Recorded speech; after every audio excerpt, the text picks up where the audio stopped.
Je suis Karine Perroni, chercheur à l'Institut de recherche pour le développement. Je suis géographe et je travaille sur des questions urbaines en Asie du Sud-Est. Je tiens à remercier les organisateurs de cet événement, notamment évidemment la faculté d'architecture, en particulier le Dr Sukan Chikpanya, Dr Pissit et toute l'équipe de la faculté d'architecture. Permettez-moi également de remercier l'Agence universitaire de la francophonie qui a soutenu cet événement. Et donc je remercie très chaleureusement Antoine Blankvist, responsable de l'antenne AEF de Vientiane, et également sa collaboratrice Vanapa Bupapanya, et puis d'autres personnes dont je ne connais pas bien le nom, que j'oublie, excusez-moi, mais je les remercie chaleureusement. Donc mon intervention s'intitule en français « Gouvernance territoriale et gouvernance de projet dans les métropoles d'Asie du Sud-Est continentale dans un contexte d'internationalisation de la production urbaine ». Donc, dans les années 1990-2000, le Laos, le Cambodge, le Myanmar et le Vietnam, les 4 pays dont je parlerai aujourd'hui, connaissent une redéfinition de la place des villes et de l'urbanisme dans l'organisation de leur territoire,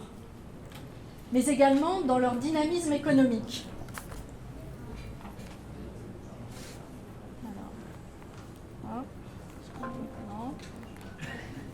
Oui, si ça marchait. Donc, je ne parlerai aujourd'hui donc que de Yangon, la capitale birmane, Phnom Penh, un petit peu d'Hanoï mais pas trop, Ho Chi Minh Ville et Vientiane. Là, vous avez donc la population des villes dont la population dépasse 500 000 habitants donc en 2018. Comme vous le voyez, donc, je vais vous d'abord définir le contexte de la métropolisation en Asie du Sud-Est continentale et définir ce que j'entends par la métropolisation. Ensuite, j'aborderai la question des changements dimensionnels et des changements aussi dimensionnels de la planification urbaine. Et enfin, je parlerai de la question du pilotage des grands projets urbains. Donc, le Laos, le Cambodge, le Myanmar et le Vietnam sont traversés par ce que j'appelle la métropolisation, qui est un terme qui désigne le processus de concentration de population, d'activités, de capitaux et de valeurs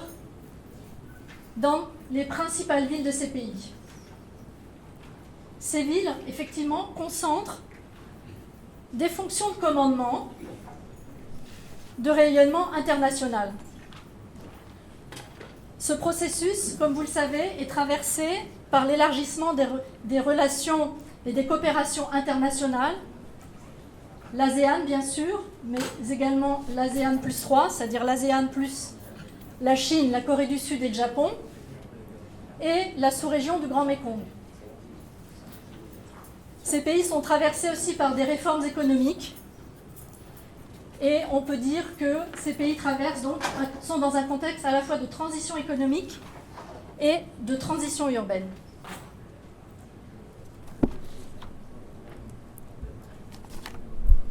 Dans ces 4 pays, les changements dimensionnels observés ont pour caractéristique de reposer non seulement sur la croissance démographique des métropoles, comme on peut le constater dans d'autres contextes, mais ce qui caractérise aussi l'Asie du Sud-Est, c'est qu'elle repose aussi sur des grandes opérations d'aménagement, parfois même des méga-projets urbains. J'entends par là de grands équipements collectifs, de grandes infrastructures, des villes nouvelles ou des quartiers nouveaux, des zones industrielles, voire même des zones économiques spéciales. Sur fond de ruralité suburbanisée, comme vous le voyez sur cette photo à Ho Chi Minh Ville, dans le nouveau quartier de Toutième en 2012. La photographie a été prise par Clément Musil. Les mouvements constitutifs de régions métropolitaines étendues, à Hanoï, Ho Chi Minh Ville, mais aussi à Rangoon, c'est un peu moins le cas à Vientiane et à Phnom Penh, procèdent par un développement discontinu de grandes opérations d'aménagement. Ces opérations, elles sont associées à l'internationalisation de la production urbaine. J'insiste sur ce point. Qu'est-ce que c'est l'internationalisation de la production urbaine ? C'est à la fois l'internationalisation en termes de montage de projets,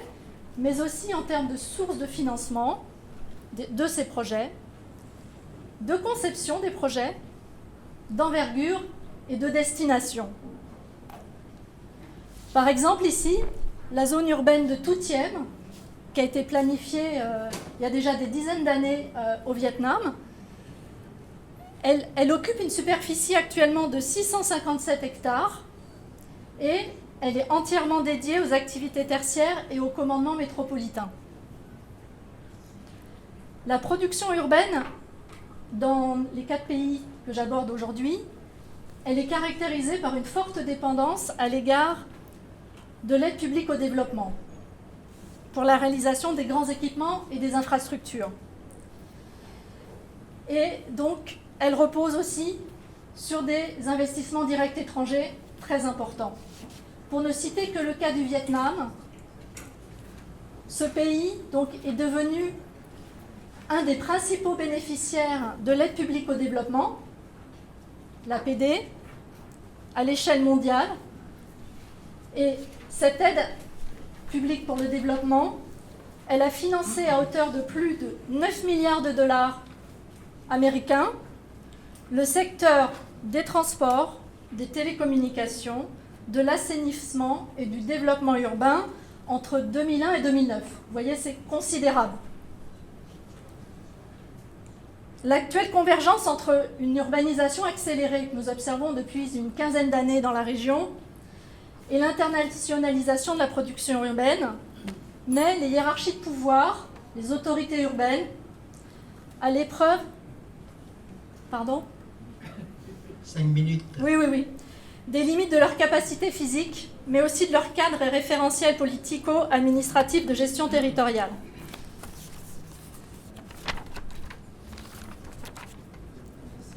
Alors, je vais parler maintenant des changements dimensionnels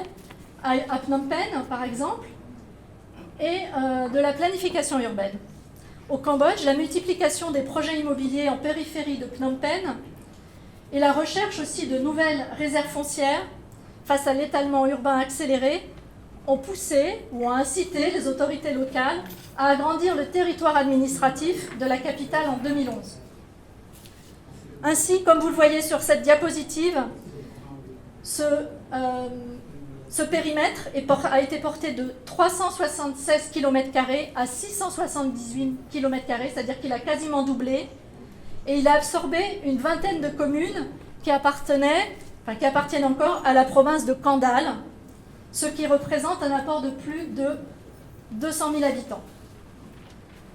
Ce qu'il faut voir derrière cette réalité et ce choix de changement dimensionnel,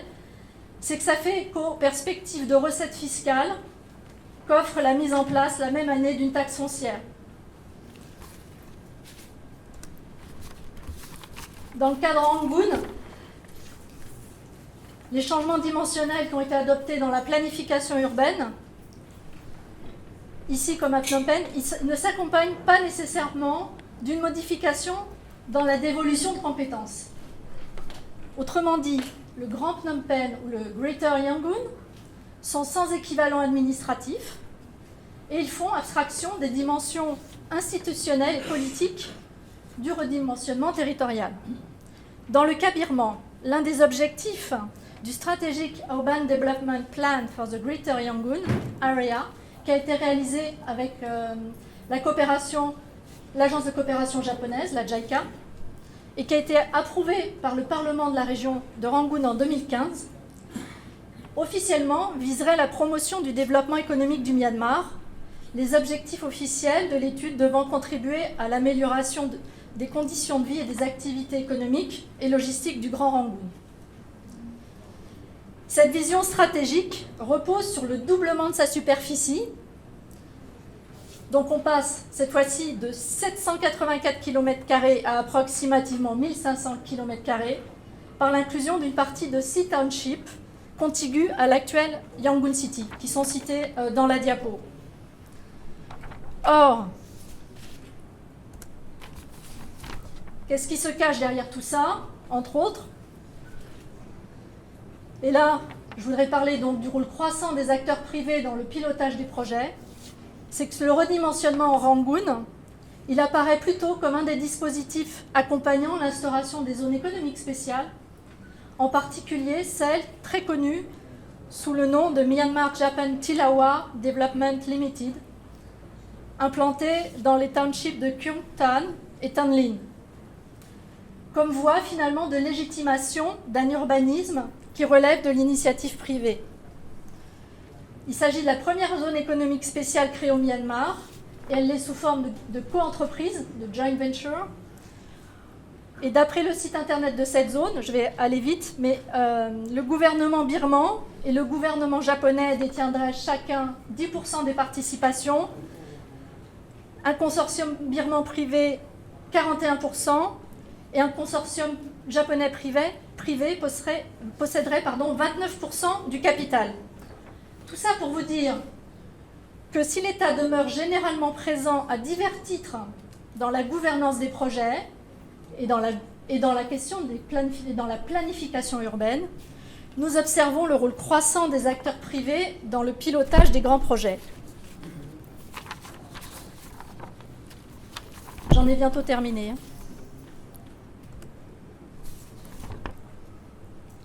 Donc la production urbaine par projet, que nous qualifions d'urbanisme de projet, elle s'opère finalement souvent au gré des opportunités foncières et des financements, qu'ils soient publics et privés, et elle tend aussi à se substituer aux logiques de planification. Le décalage entre la phase d'élaboration du schéma directeur de Ho Chi Minh Ville en 1998 et la date de son approbation en 2010, dans un contexte de mutation urbaine accélérée, est révélateur de l'inadéquation de la procédure, ainsi qu'en témoigne le non-respect des plans initiaux et le dépassement des limites de hauteur relatives aux districts centraux. Là, je cite Phnom Penh, mais il y a d'autres villes, évidemment, qui connaissent la même situation. Ce retard traduit la délicate question de l'interface entre planification urbaine et territoriale et gouvernance urbaine. Dans certains cas, comme à Phnom Penh, le schéma directeur vient même entériner de vastes opérations d'aménagement qui ont été réalisées par la promotion privée, par des acteurs privés, dans des zones non edificantes, donc normalement non urbanisables, notamment les lacs ou les zones humides. Ainsi, en 2013, les autorités cambodgiennes ont approuvé un projet de plus de 2634 hectares au sud de Phnom Penh, le projet ING City, que vous voyez sur la diapo, qui a été élaboré par le AZ Group et qui porte sur une grande partie d'un grand lac, le Bun Chung Ek, qui est un bassin de rétention des eaux pendant la saison des pluies.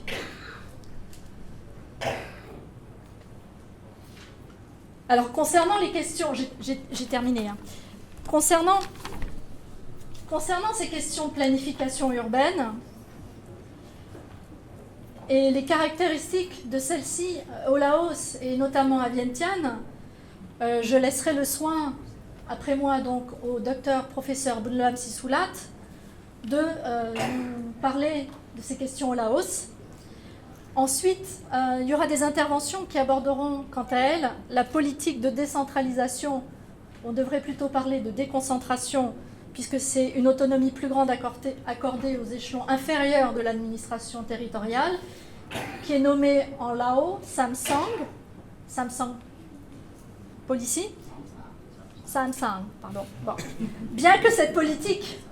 soit surtout axée sur le développement rural global, elle élargit la perspective de la gouvernance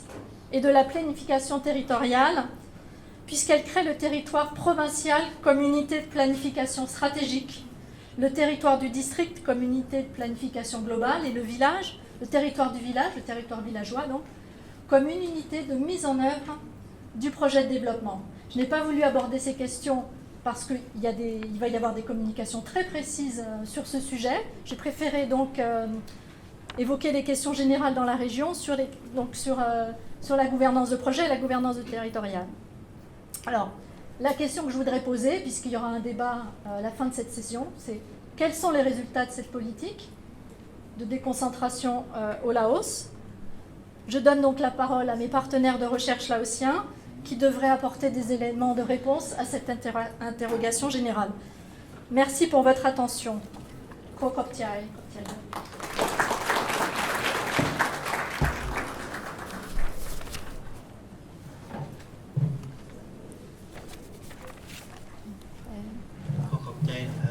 Kariin เนาะที่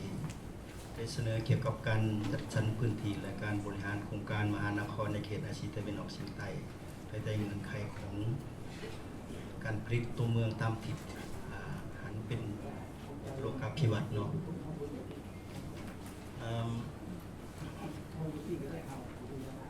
ต่อไปเนาะ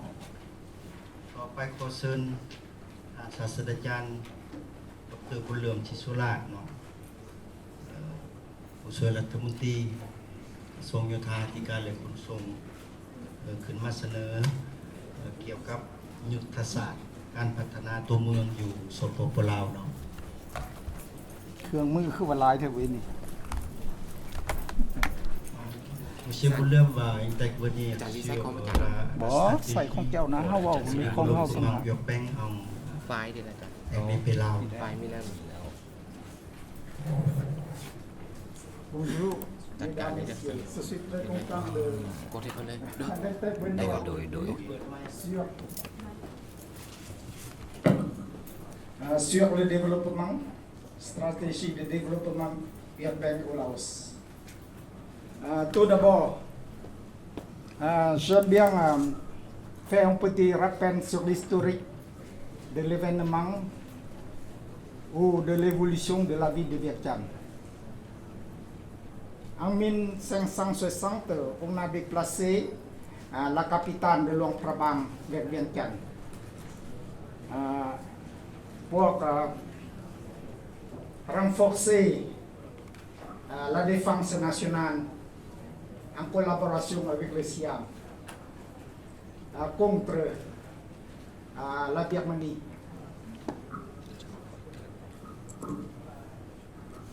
เจ้าเห็นเลยนะเจ้าเลื่อนไป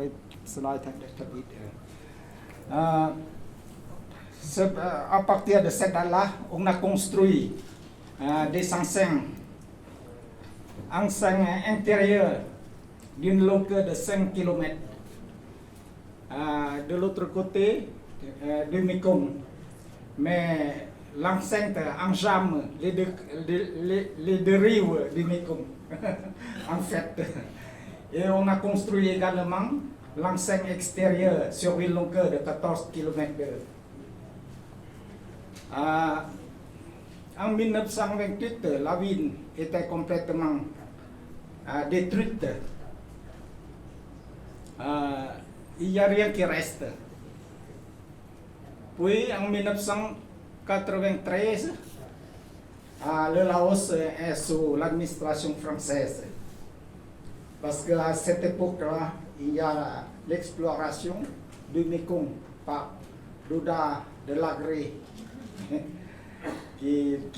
vient de Saigon, de Saigon, Ho Chi Minh Ville, qui remonte toujours vers Viêng Chăn, et on a trouvé que la ville était complètement détruite. Et on monte jusqu'à Luang Prabang, jusqu'à la frontière de la Chine. On a découvert que le Laos est sous l'annexion du Siam. À partir de cette date,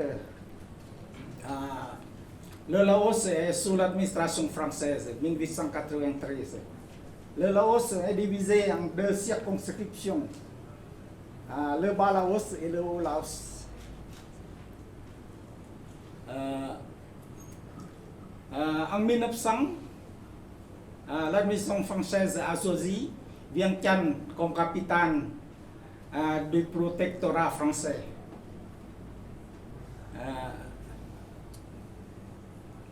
Vientiane devient la capitale de Laos à partir de cette date-là, sous l'administration française. Donc, Vientiane a traversé 3 régimes politiques en 11 siècles. L'administration française, sous le gouvernement royal et la République démocratique populaire Laos. C'est-à-dire traverser 3 régimes politiques. Et chaque régime politique dispose d'un plan urbain pour Vientiane. Donne le plan urbain à Vientiane. Et deuxième, l'évolution de la ville de Vientiane. En 1900, la ville était très petite, avec 1500 habitants pour la ville, sur 30 hectares. Et en 1930, la ville s'agrandit avec 1440 hectares. Donc, cette carte montre qu'on a tracé des routes en 1917. La ville est répartie en zones. La zone verte est pour les Laos. La zone violette, c'est pour les Anamites. Et ça, c'est pour les Chinois. Le rouge, c'est l'administration française et les résidents françaises. Donc, on a réparti en quartier pour les indigènes. Et pour 1930, on a le plan urbain bien élaboré. Et on a prévu l'extension de la ville de Vientiane vers la monte du Mekong. Donc, on a vu les trams en damier et aussi avec un rond-point ici pour marquer l'entrée de la ville. L'entrée de la ville. On a élaboré ce plan en même temps que les autres villes de l'Indochine française, comme Phnom Penh en 1854, en 1854, et puis Ho Chi Minh Ville, Saigon en 1827, Vientiane c'est vers 1930. Donc l'urbaniste à ce moment-là c'est Ernest Hébras, l'urbaniste de l'Indochine. Donc la ville se développe assez vite. En 1954, le Laos, Vietnam et Cambodge ont reçu l'indépendance de la France. La ville se développe assez vite pendant cette période-là. Et en 1959, le gouvernement Laos a invité BCOM, Bureau central d'outre-mer, d'études d'outre-mer, a invité pour faire l'étude sur l'alimentation en eau potable. Excusez-moi, je ne sais pas. Et puis, après, il fait l'étude sur le schéma directeur de Vientiane. C'est-à-dire, nous avons entré dans l'ère de l'urbanisme. C'est un vrai plan urbain étudié par BCOM. On a divisé en 7 quartiers Vientiane pour renforcer la densité de la ville. Et pour l'extension, c'est vers les zones hautes, comme la zone de Tha Luang la zone de Sok Paluang et la zone de Dong Palan. Toute cette partie verte, c'est la rizière, la zone marécageuse dans cette partie. Et ici, on a étudié comment on va renforcer, on peut renforcer la densité de Vientiane. C'est la ville qui dispose de 75 à 200 habitants par hectare pour la densité. Et on a bien étudié pour les logements aussi. Par exemple, l'habitat traditionnel amélioré et puis les compartiments, les collectifs bas, moyen et haut, c'est-à-dire à partir de H+12 par exemple. C'est-à-dire qu'on veut renforcer la densité de la ville. Environ 3000 hectares seulement pour recevoir 200 000 habitants à Vientiane.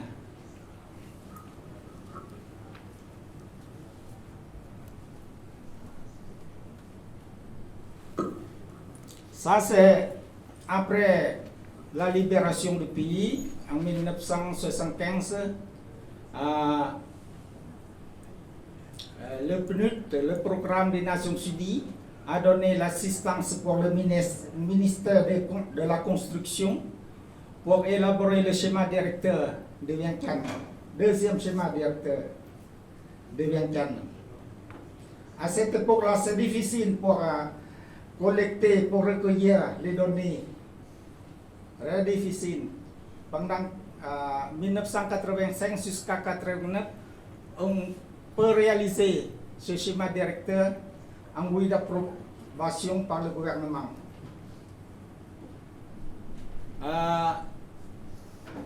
Par exemple, on a proposé pour construire une ville compacte, c'est-à-dire renforcer la densité de la ville. Deuxièmement, c'est pour garder les rizières vives, c'est-à-dire qu'il y a l'irrigation, tout ça, pour garder. Et troisièmement, faire l'extension vers les zones hautes. Quatrièmement, c'est-à-dire les rizières enclavées, il faut sururbaniser. Cinquièmement, c'est-à-dire que tracer les routes, les nouvelles routes. Et sixièmement, tracer des routes principales dans les zones d'extension. Septièmement, il faut programmer pour les logements selon les revenus des ménages. Huitièmement, c'est grouper les activités économiques, par exemple les industries dans la ville.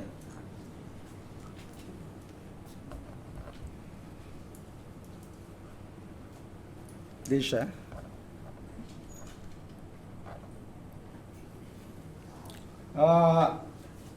J'aime bien aborder sur les structures routières ici. On a, comme vous savez, les routes de Vientiane sont mal planifiées. C'est pour ça que l'expert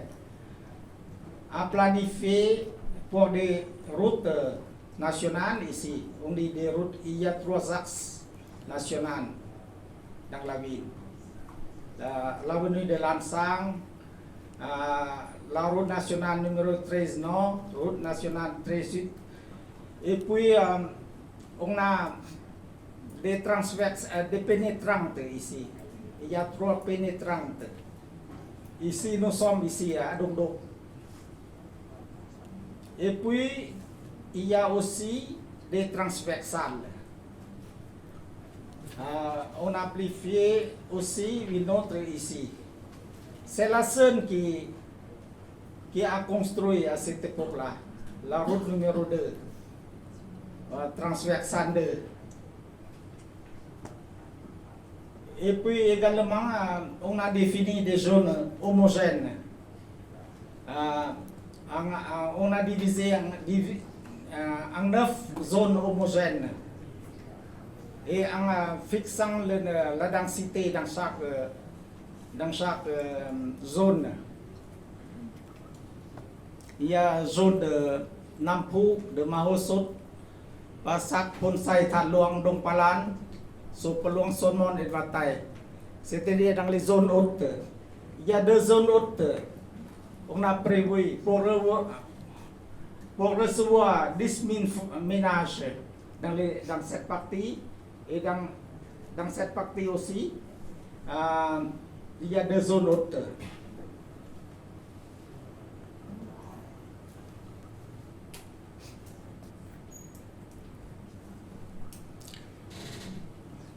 Après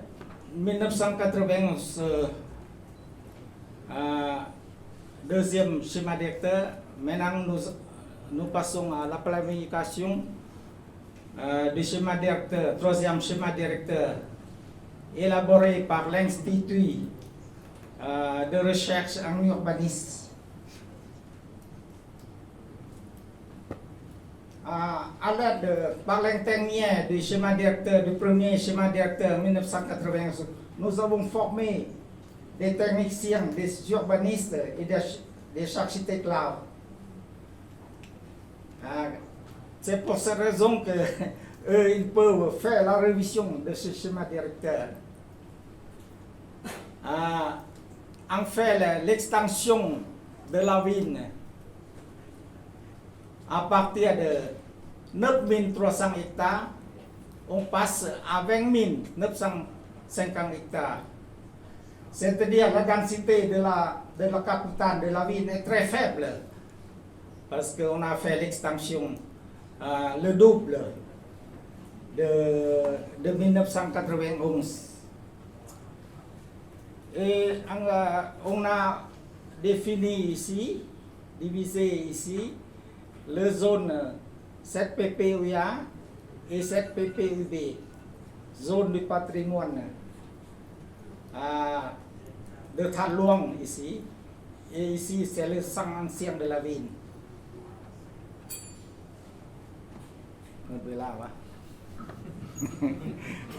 Một cái sâu.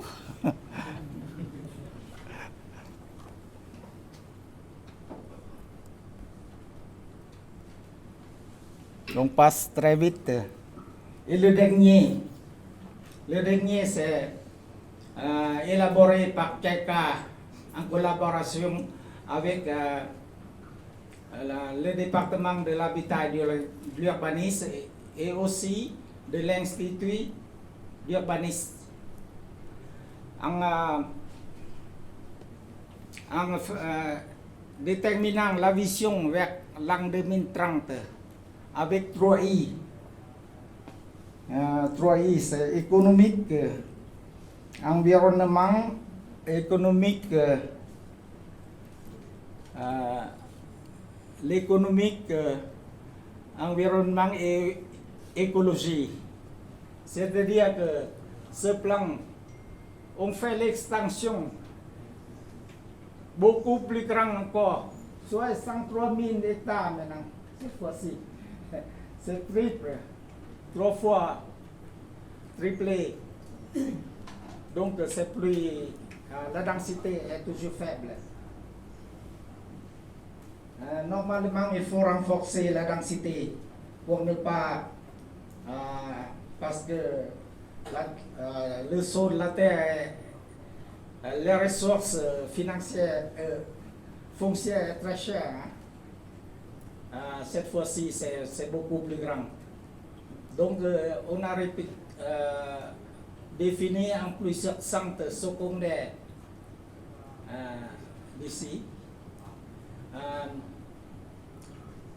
Disons que c'est une sorte de ville nouvelle, ville satellite aussi de Vientiane. Parce que nous avons fait face également à des problèmes de trafic maintenant. comme le nombre de véhicules de voitures augmente environ 15% par an jusqu'à présent. Et le réseau routier n'est pas développé proportionnellement avec l'augmentation des voitures. Ça, c'est des problèmes. Et puis le dernier diapositive, Vientiane, pour garder l'espace vert, nous avons quelques jardins publics, petits jardins publics à Vientiane. Mais nous avons aussi les jardins, les parcs. Nous avons 3 parcs qui prévoient 150 hectares. Mais si nous comparons avec les espaces verts avec les autres villes du monde, par exemple, à Tokyo, nous avons seulement 4,5 mètres carrés par personne. Mais à Vientiane, nous avons seulement 0,6 mètres carrés par personne en fait. Mais dans la réalité, nous avons des jardins, l'habitat traditionnel avec des jardins. En fait, nous avons la qualité de la vie aussi. Nous n'avons pas habité dans les immeubles collectifs, surtout dans les habitats bas, dans les maisons personnelles individuelles. Ça c'est dans d'autres pays, dans d'autres villes aussi, on a des espaces verts beaucoup plus grands que nous. Par exemple, dans les pays d'Europe, Vienne, par exemple, 50 mètres carrés par personne, c'est plus grand. Mais normalement, dans la théorie, il faut avoir entre 10 à 12 mètres carrés par personne. Bon, en conclusion, notre gouvernement a lancé la nouvelle politique pour le foncier. Comme a dit notre ministre, il faut avoir la couverture de 70% pour le tout pays, pour la couverture de verdure. 70% pour tout le territoire du pays, tout le territoire. Et deuxième point, tous les districts ont des plans urbains, ont des schémas directeurs. Mais nous avons quelques problèmes de financement pour réaliser, pour implanter ce projet-là, les plans urbains. Ça, c'est des problèmes. Troisième point, la densité du bâti et la densité de la pollution restent encore faibles au Laos. Donc, nous avons encore la bonne qualité de vie. Donc, j'ai déjà parlé, sont des habitants habitent dans les maisons individuelles, il n'y a pas beaucoup de problèmes. Mais maintenant, à Vientiane, comme vous avez vu, il y a une tendance pour les habitats collectifs à Vientiane. Donc, en fait, jusqu'à présent, nous avons quelques problèmes de trafic seulement. Mais la qualité est encore meilleure à Vientiane. Merci de votre attention.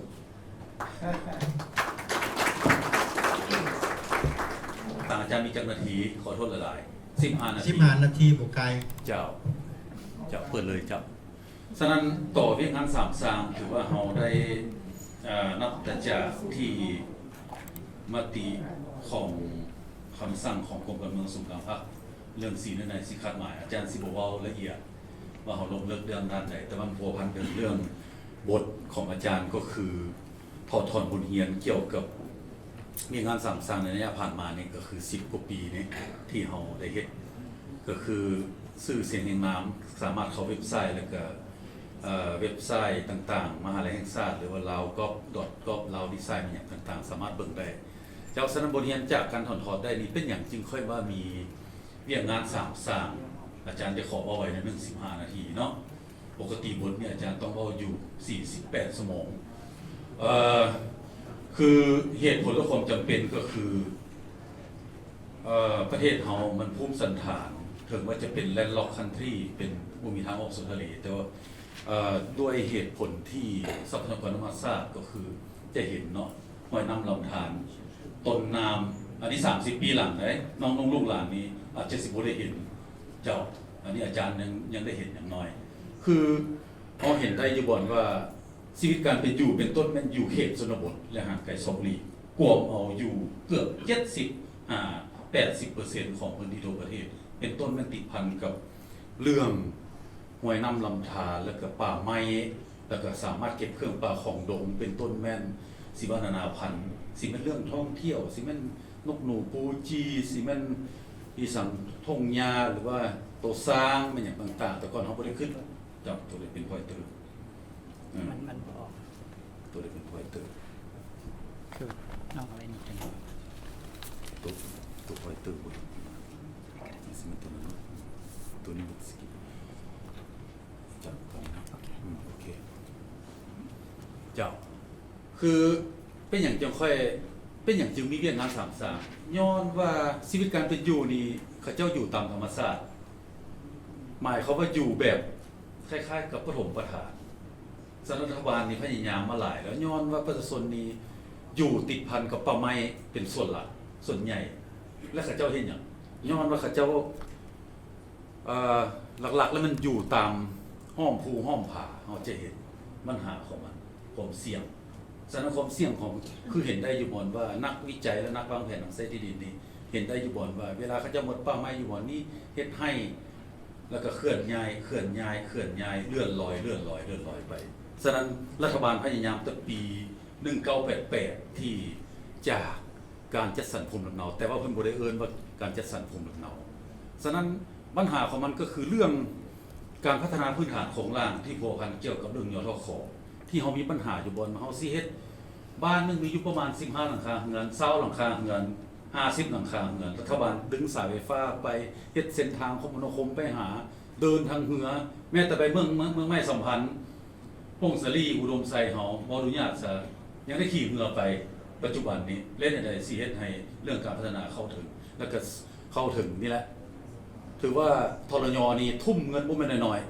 ๆแต่ละปีที่ว่าลงไปช่วยเหลือเอาศึกษาเอาสาธารณะเอาอีสังครูอาจารย์ยังบ่อยากไปอยู่บ่อนุญาตซะฉะนั้นปัญหาของยังค่อยมีเรื่องงานสร้างนี่แหละติดพันกับปัญหานี้ดังกล่าวนี้ย้อนว่าเห็นได้อยู่บ่อนว่าประชาชนนี้ติดพันกับเรื่องคือท่านรัฐมนตรีกระทรวงทรัพยากรธรรมชาติอดีตรัฐมนตรีของกระทรวงยทข.เพิ่นก็เว้าเมื่อเช้านี้แล้วย้อนว่าปัญหาของเฮาก็คือเฮ็ดให้เรื่องธรรมชาตินี่ค่อยบกแห้งจังน้อยก็สิเป็นทะเลทรายซาฮาราแล้วจักหน่อยฉะนั้นปัญหาก็คือเรื่องการหาไปเฮ็ดให้และก็เฮ็ดให้เรื่องพื้นที่ของการนำใช้ที่ดินนี้เฮ็ดให้เรื่องแห้งแล้งอันนี้ก็เป็นเขตท่องเที่ยวอันนี้เขตธรรมชาติอันนี้บ่อนุญาตอันนี้ก็ปัญหาของคือการหันเปลี่ยนพื้นที่ป่าไม้แล้วทางธนาคารโลกประเมินออกมาว่าเดี๋ยวนี้ป่าไม้เมืองลาวยังเท่าใด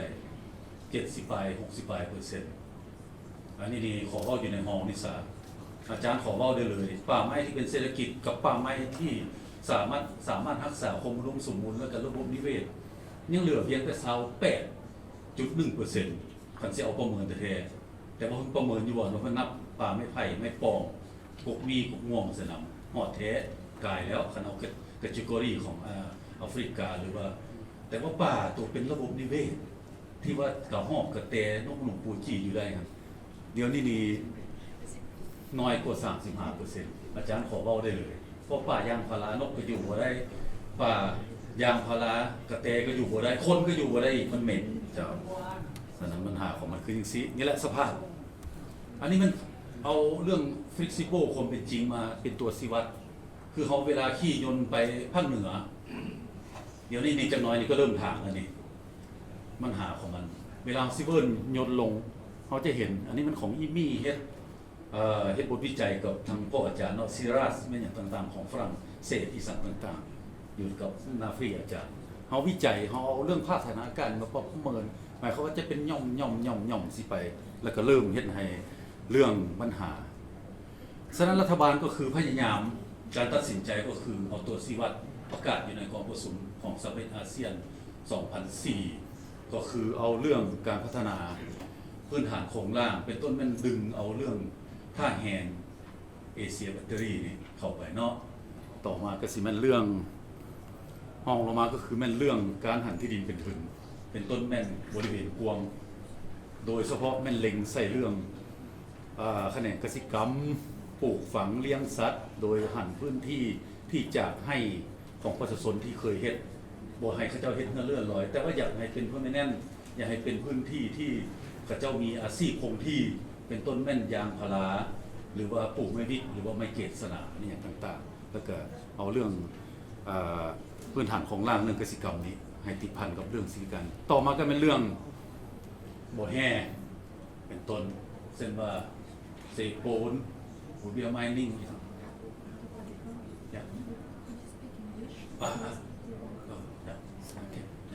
fast No, no fast. no fast English. English in English Yes. yeah แปลบ่ทันเนาะ I'm sorry. Yeah. Thank you. Yeah. So the government tried to build in the rural and remote area, especially try to develop the one first priority, the Asia battery, like a hydropower, from the northern part to the south. How have the opportunity to do like a hydropower because for the geographical condition in Laos. Not like in the Australia or in other country.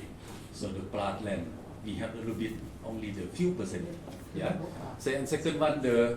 this mining also. And the third one try to develop the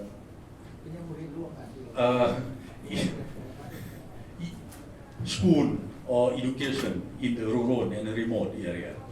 Because the compare between the city and a lot of the students, our next generation here, come from the remote, rural area. Only from the city, only few percent. Please check this. You don't trust me and don't believe me. Yeah. Come from the northern, come from the Dakjing, come from the Attapur, a lot of the people. So that. Why that? So this also the in the city and the rural try to develop the infrastructure, especially the road, electricity, everything. Yeah. Next. So that this the special economic zone also. What the government purpose want to build this the area because the government want to get the job for the local people, especially don't want the young generation and young people to migrate to the big city and to the abroad country. Yeah. It also the housing. This I do hope my son or my next generation will live in this building next 30 year or 50 year. This. So why that the balance? Want to have the social and side and how to say the balance. People have to have the job, to have the work, have to have the money, good living condition. That policy is okay, fine. Then finally, everyone have the money, everyone have the job, education. That means the good living condition and livelihood, not just only in the rural and remote area. Sorry. So this learn and result. So this for the food bring ecosystem. So we just don't do the analysis detail, intelligent, try to drop the natural resources. Just only look at, like Professor Dr. Bunjok mentioned it about the urban and city plan. This what coming, this currently, like the management, the illegal logging, the number 13, 15, a lot of the modify the this the Toyota Lexus and put the timber inside and go to abroad country anywhere. Yeah. Okay. I want to skip. This also the from the East Mountain เนี่ยครูอย่างก็พวกอาจารย์เกิดน้ำเงิมเขานี่นะภูเขาขวยน้ำผนาย bridge this the by frame construction this beach during the first World War this the actually this the extra truck they are carrying the like a ride but inside a lot of the timber and a lot of kit. This not for me. This photo, this from the press, Vientiane Times and Vientiane Mai. I am sorry. Yeah, this problem with this the after the city cultivation, we cannot stop this policy. They migrated and try to do anything. Yeah, in the mountains there. This problem. So actually the climate change, from my experience, for any country, for France, for Japan, for South Korea or for anywhere, every year they have, but not like in Laos, but in Laos, 1 year, 3 provinces in the southern part, in some northern part, because I don't talk so much about the ecological system. I don't want to talk about the why, because this area no have the forest, natural forest. That problem. Okay, next, this coming every year. I want to show some picture. How much the government have to pay, have to find the money, have to own, have to earn, have to borrow the loan from the IMF, from the World Bank to help, to assist, provide assistance to the local people, especially the infrastructure, road condition, and to this also Atapu. Did not come, not by me. This the somebody sent to me. Yeah. This poor and poor people, especially come out. Okay. This also be allowed. Saving, can see, yeah. So that this landslide problem, the destroy the road connection from the city to the city to from the village to the village. It also in Bang district last 2 years. This year, Prime Minister's office. This picture, Karin. Last 1.5. Yeah, everybody know what the reason. This where is Nan district? Only few minutes. Flash flood. Yeah. Because the forest is look like our hair. I am sorry. Somebody have the hair not on the head, not so many. Okay. If you take the some water, boom. The water. Sorry. This is my philosophy. Yeah. Terrible and heavy. Excuse me. Yes. This is the Japanese construction with this earthquake. 7.5. Destroy. Just only not 10. 300 millimeter. 3 hours and destroy this bridge. Okay, I need more. This also problem with the housing, the conflict about the land use, the dirty city, especially the road from the city to the Ministry of the Natural Resources and Environment. Can see how to save our urban and city and poor. The number we cannot reduce.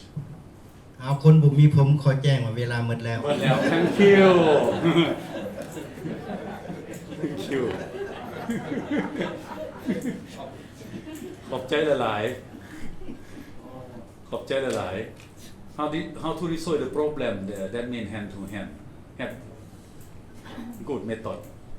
especially the policy like a minister to the minister of natural resources and environment talk to the morning did not just only the selling the land and to buy the Toyota car and drinking the beer and whiskey and coming the poor Struggling to be rich. yeah so can see 1.3 billion why they can build their city why they can do anything but 6.5 million why we cannot that's the question to everyone thank you so much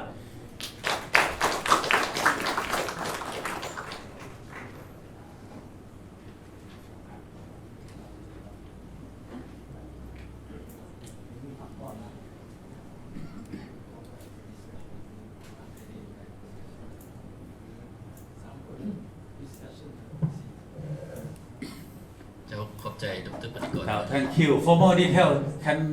can contact me I can provide you more one of you okay some kind of information thank you thank you Mr. Chairman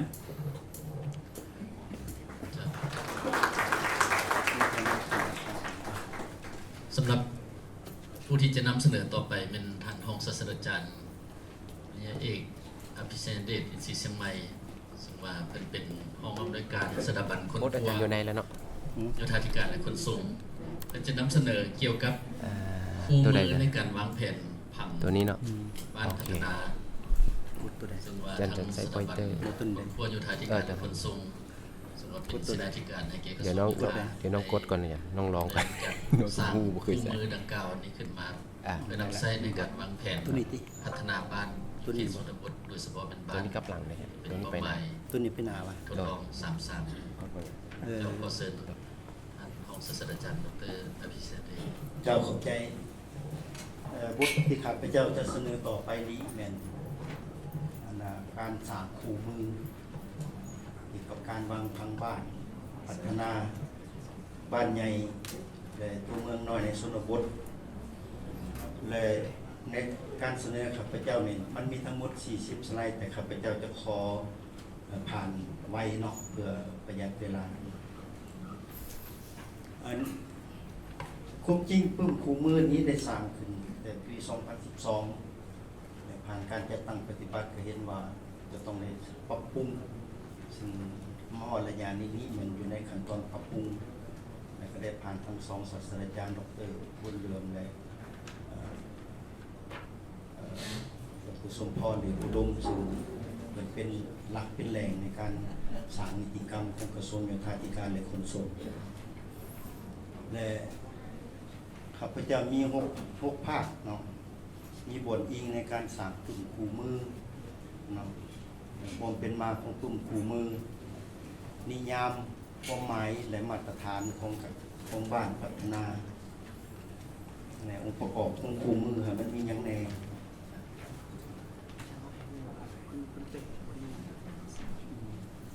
การจัดตั้งโดยแพรและสัมมนาเนาะและก็แผนการต่อหน้าหนึ่งสิเป็นแผนการปรับปรุงซึ่งข้าพเจ้าได้ว่ามาแล้วบทอิงนี่พวกเราก็มีกฎหมายเนาะมีกฎหมาย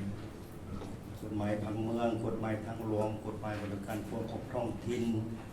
กฎหมายบริสิ่งแวดล้อมกฎหมายมรดกระเบียบอื่นๆที่เกี่ยวข้องเนาะพวกเราก็ได้มีทีมงานเนาะในการสร้างนี้แล้วก็แผนการเฮ็ดเวียกเป็นฮอดปี 2014ได้ลงไปเก็บกำข้อมูลเนาะสำคัญที่สุดสำหรับจะสร้างบ้านพัฒนานี้เนาะก็มีเงื่อนไขเนาะเพราะว่าระบบการจัดตั้งคือจำนวนครอบครัวพัฒนาบอกหรือว่าจะมีกลุ่มการผลิตเนาะสำคัญเลยมันต้องมีผังที่ดีมีได้รับการจัดตั้งปฏิบัติการจัดสรรภูมิลำเนาจะต้องมีการตั้งถิ่นฐานแบบถาวรมีพื้นฐานโครงหลังทางด้านเทคนิคและสังคมอันนี้เป็นมาตรฐานของ ตัวเมืองน้อยในชนบทเนาะซึ่งอยู่ในหันอันสำคัญที่สุดก็แม่นจะต้องมีเส้นทางคมนาคมไฟฟ้าเนาะมีตลาดสโมสรโรงเรียนเนาะโรงหมอเนาะสวนสาธารณะสำคัญก็แม่นต้องมีประชากรคันอยู่ทุ่งเพียงก็แม่น 3,000 คนขึ้นไปส่วนว่าอยู่ชนบทอยู่เขตผู้ด้อยแล้วแม่น 1,000 คนขึ้นไปเนาะอันนี้องค์ประกอบของปุ่มคู่มือเนาะอันที่1เลยแม่นคงรู้พื้นฐานเกี่ยวกับตัวเมืองเนาะคือดังศาสตราจารย์ดร.บุญเหลืองก็ได้เว้ามาเรื่องตัวเมืองเวียงจันทน์มันวิวัฒน์แนวใดแนวต่างๆเนาะอันนี้ก็เฉพาะจะต้องอิงใส่หลักมูลตัวนี้เนาะเพื่อหันเอาบ้านพัฒนานี่ให้กลายเป็นตัวเมืองน้อยในชนบทเนาะและก็ขั้นตอนการวางเนาะในวิธีตั้งปฏิบัติและในหันพอยังมีมาตรฐานทางด้านเทคนิคเนาะเทคนิคทางด้านโครงหลังพื้นฐานทางด้านเทคนิคโครงหลังพื้นทางด้านสังคมเพื่อให้ท้องถิ่นนี้มีความสามารถในการจะวางในใดเนาะอันนี้มันคงเพราะจะคุมพื้นฐานเนาะแล้วองค์ประกอบของแผนผังนี้มันประกอบด้วยบทรายงานเลยก็มีแผนผังเลยก็บทแนะนำก็จะตั้งปฏิบัติด้วยเฉพาะเลยเป็นกฎระเบียบเนาะสิ่งตัวนี้ก็ได้กำหนดไว้อยู่ในกฎหมายว่าโดยการผังเมืองเนาะเอกสารผังเมืองประกอบด้วย1บทรายงานเนาะบทวิพากษ์เนาะตีราคาสภาพทางด้านถ่าแห้งบ่มซ่อนหรือว่าขอโครงข้างอย่างต่างๆจากนั้นจะมากำหนดทางเลือกของการพัฒนากำหนดโครงการหลักคือกับเอกสารผังเมืองของตัวเมืองระดับนครหลวงเนาะอันนี้ภาคส่วนเกี่ยวของเนาะก็แม่นคณะโยธาธิการและขนส่งเนาะอันนี้เป็นระดับของตัวเมืองเนาะระดับตัวเมืองนี่กำหนดไว้อยู่ในมาตราที่9ของกฎหมายผังเมืองการผังเมืองอะไรเป็นมีตัวเมืองนครหลวงเนาะตัวเมืองนครตัวเมืองเทศบาลตัวเมืองของเมืองและชุมชนเมืองชุมชนเมืองนี้เป็นระดับของบ้านพัฒนาบ้านใหญ่หรือตัวเมืองน้อยในชนบทอันนี้ขั้นตอนเนาะขั้นตอนนี่ก็มีการขั้นตอนกำหนดขอบเขตเนาะการสำรวจเก็บข้อมูลแล้วก็มีการวิจัยข้อมูลเนาะจากวิจัยข้อมูลจึงมาตีราคาสภาพของพื้นที่หันเนาะแล้วก็วางแผนอันนี้เป็นกำหนดขอบเขตวางแผนโดยอิงใส่พื้นแผนที่พื้นแผนที่มีความสำคัญหลายเพราะว่ามันจะกำหนดความต่ำความสูงของดินเนาะที่เป็นบทอิงเหตุการวางระบบระบายน้ำการตั้งทิ้งท้ายหลีกเลี่ยงจากการภัยพิบัติธรรมชาตินี้เนาะจากนั้นก็ภาคของภาคสนามเลยกับมีภาคของการเนาะหลังจากนั้นเสนอให้เจ้าเมืองเนาะ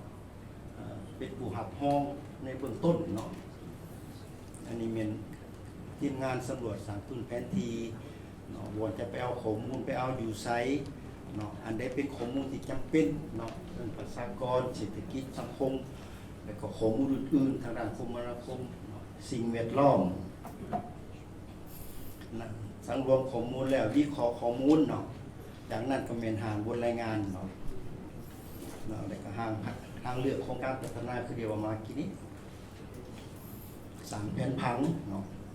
แผนผังนี่ก็มีลายอะไรมีลายแผนผังเนาะแผนผังที่ตั้งบรรดาโครงการหลักแผนผังโครงรางพื้นฐานทางด้านเทคนิคและสังคมเนาะและแผนผังอื่นๆเนาะที่จำเป็นอันนี้เป็นบทรายงานเนาะและขั้นตอนนำเสนอปรึกษาหารือเนาะอาจอย่างเอาคำเห็นของประชาชนก็คือองค์การปกครองท้องถิ่นที่เกี่ยวข้องเนาะ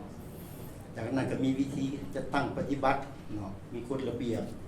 นั่นนี่จะเป็นมาตรฐานเทคนิคเนาะแล้วก็สั่งรวมราคาหัวหน่วยแล้วก็มีตัวอย่างโครงการก่อสร้าง